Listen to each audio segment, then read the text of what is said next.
Now we are moving on to the next chapter, that is on determinants. Determinants are something connected with matrices also. So whatever we have learned in the concept of matrices, we have to carry out in determinants also, because the first thing you have to remember about determinants is that determinants are defined only for square matrices. So only for square matrices we can find determinant. And you remember that in the beginning of the chapter on matrices, I told that matrices doesn't have any value, they are just simply expressions. But here in determinants, we are learning that determinants are defined for square matrices, but they have a definite value. The value can be found out. For that particular square matrix which we are defining in the form of the determinant, we can find the value of the determinant. That is what we are going to learn about in this chapter on determinants.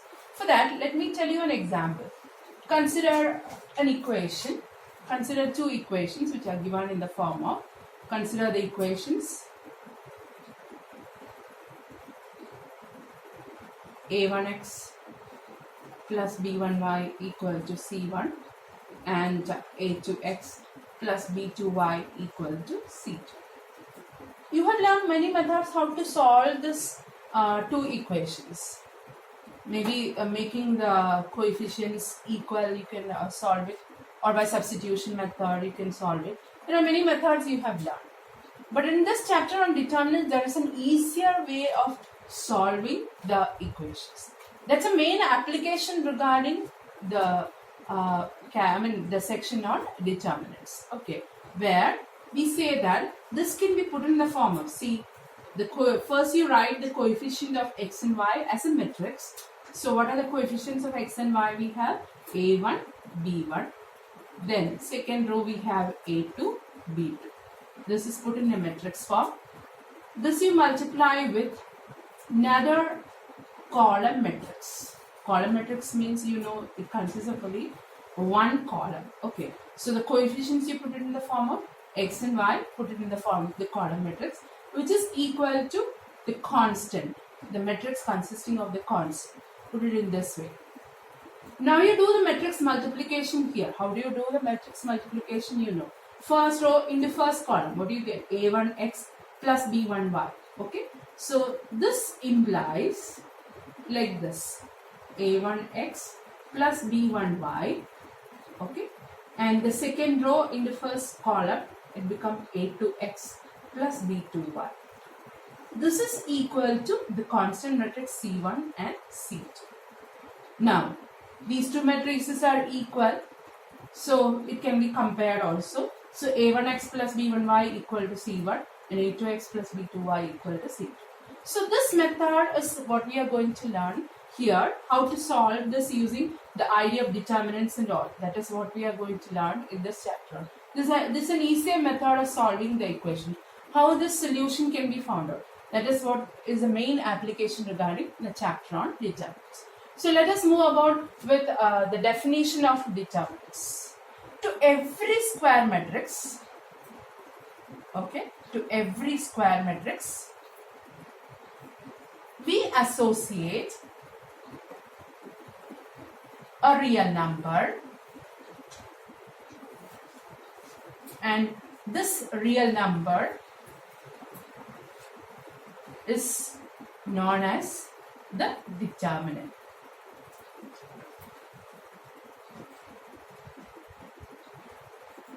Okay, so how do you define in terms of first let us look upon the 1 by 1 square matrix.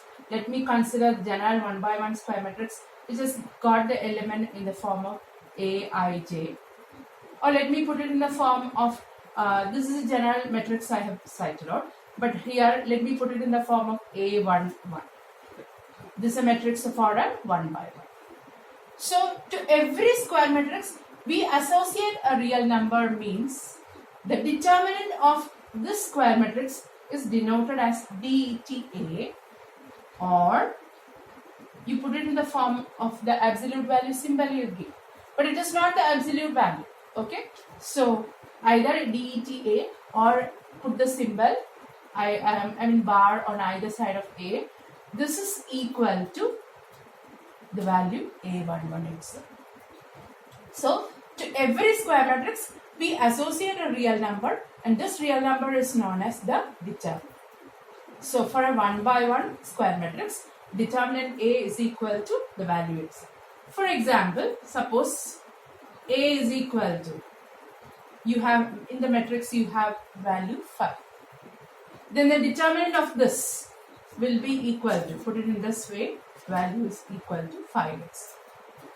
Another example, B is equal to matrix minus 100. That is what I have given. Any real number you can give. So this implies determinant of B is equal to minus 100. So remember, it is not the absolute value symbol. It is just the symbol put to denote the determinant. It doesn't mean the absolute value symbol. So if you have a minus value inside the square matrix, the value of the determinant will be equal to that value itself. Okay. So to every square matrix, we associate a real number, and that real number is known as the determinant for the given square matrix. So even it can be considered as a function also. That is, to every square matrix, we are associating a real number. So suppose if I put in the form of f from m to r, okay, where m being what? M is the square matrices we have,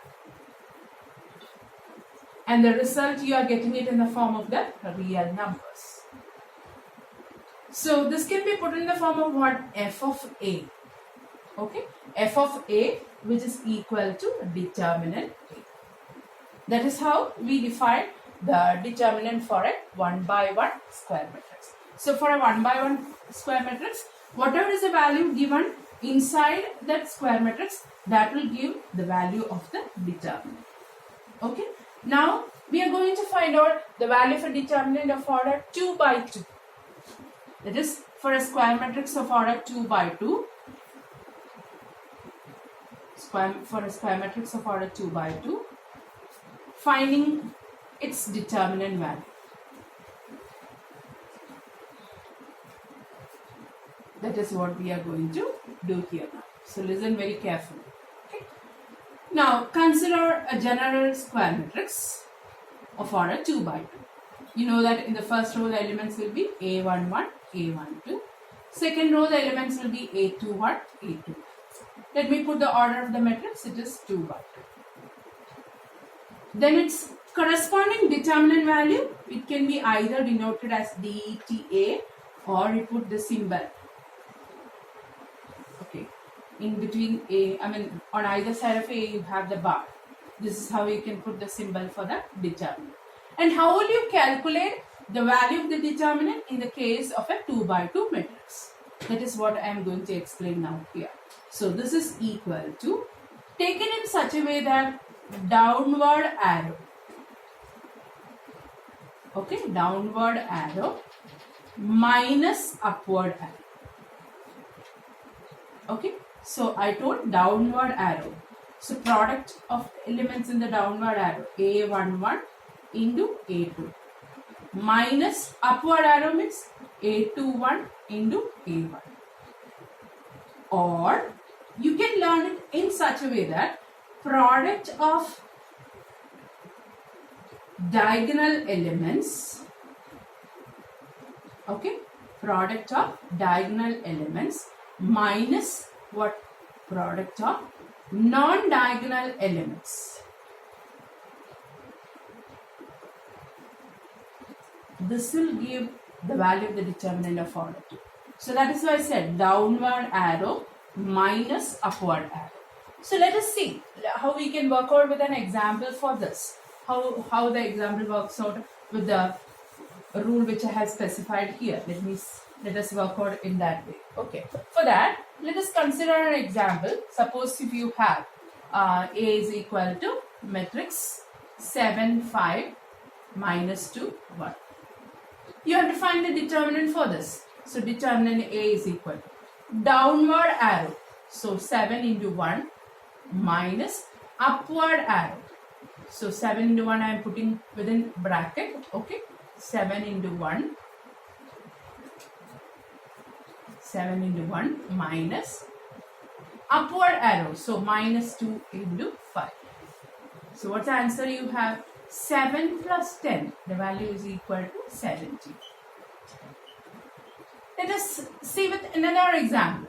Suppose B you have it as equal to a square matrix which is given. So you can, suppose you have taken it in the form of 8 minus 7, then minus 6, 3.